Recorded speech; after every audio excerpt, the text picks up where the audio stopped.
start the casting, because earlier on Facebook I told everybody that I will be not casting anything, because actually this morning I was feeling much worse than I'm feeling right now. But anyway, so here we are recording, ladies and gentlemen, mesdames et messieurs, meine Damen und Herren, Senores y Senoras, here we are once again. This is Mana against Stephano, and we are on Metalopolis. Mana was able to take game number...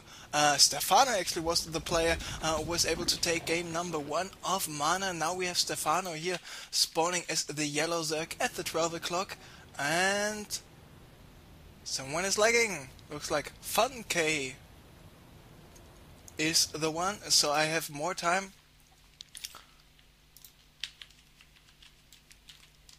to adjust the colors. So Stephano at the 12 o'clock as the yellow Zerg player, FunK as Mana as the pink Protoss here at the 9 o'clock. So we have close positions by ground.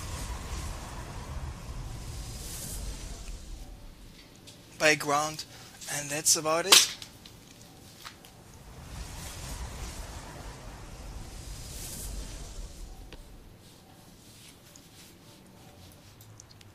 And for those of you who just tuned in, and if he's sick like was actually pretty sick, MVP's TVT is pretty sick.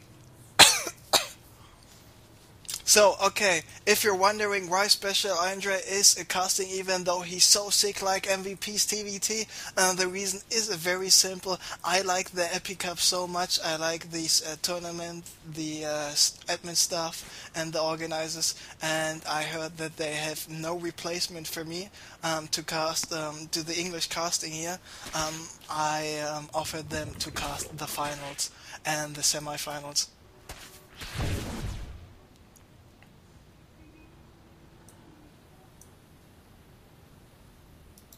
And here we are, so that's why you will hear me coughing all the time, and that's about it. And we have close positions, and most of the time people say, okay, it's close positions, Metalopolis, no need to play this, it's a free win for the Protoss player. But, especially since last Monday, as I was casting the Epicup, where Moro was playing quite a lot of games, I was able to cast quite a lot of games of Moro.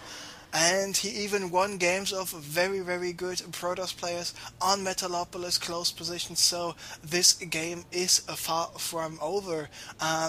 Someone in the chat said that PvZ is actually the weakest matchup of Mana. To be honest, I'm personally not so sure about this.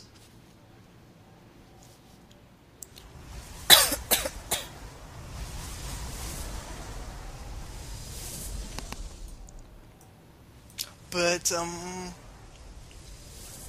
there's a lot of stuff which can happen.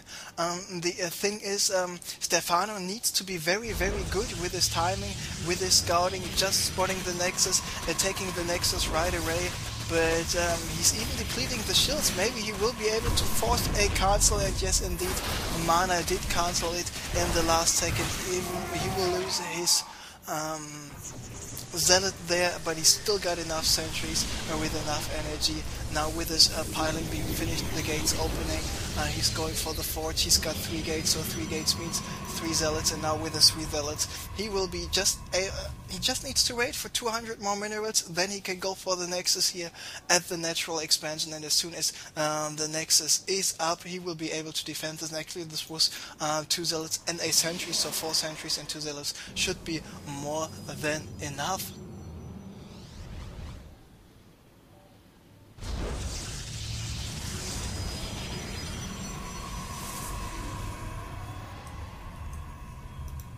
So Mana just moved out, he spotted all those Zerglings, putting up a cannon next to this pylon, hallucinating a Phoenix, and yet he is not confident enough to go for this Nexus right away. Looks like he even wants to wait until the photon cannon is out, and now he's going for the Nexus, and there is Stephano trying to snipe this off, and now with all those roaches, and he was forcing another cancel.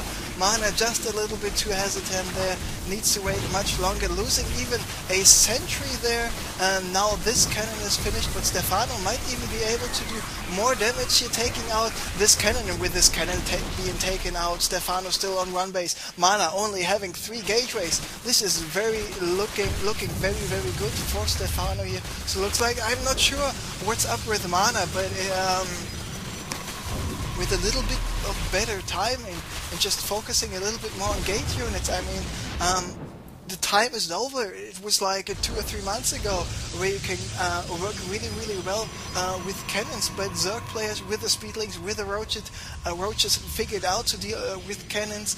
They know, okay, the Protoss player is going for cannons, meaning he does not have many more gateway units. So this makes the Protoss player, this makes a Zerg player able to just brute force an attack here or there if he sees that the Protoss player, the Zerg player will be able to brute force an attack on the Protoss player if he sees any cannons, because more cannons means less units, and less units means less diversifying, the ability to diversify.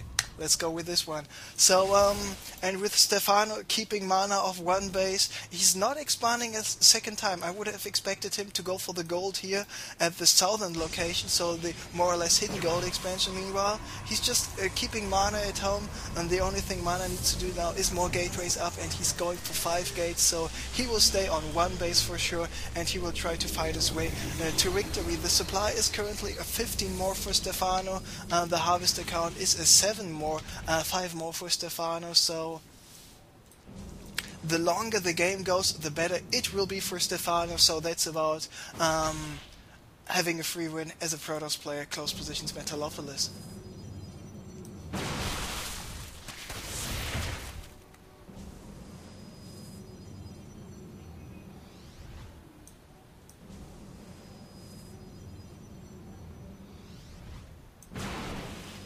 So now Mana is moving out with all of his zealots, with all of his sentries and stalkers, trying to do a big push, but Stephano having so many roaches out, still hears some zerglings in the back, and actually this main base of Mana is currently vulnerable. Stephano deciding to move back. Here are some force fields, okay force fields, still the roaches being able to outmaneuver here. All the zerglings are down already. How much energy on those sentries? He's got enough energy for 3 or 4 more force fields. Now it is time for the roaches to come in, clear up the rest of the units. Just needs to focus down the sentries, and as soon as the sentries are down, the speedlings will take care of the rest. This game is over, and there we see the GG. So Stephano being up 2-0 against Mana here in the finals. I mean, it's, even though I said it's a possibility for a Zerg player to win against the Protoss player on Metalopolis close position, it is still considered, at least for me, a surprise that Stephano was able to do so. Mana could have defended this early aggression much better. Just imagine having this Nexus secured, the first Nexus, by having out 1 or 2 more zealots.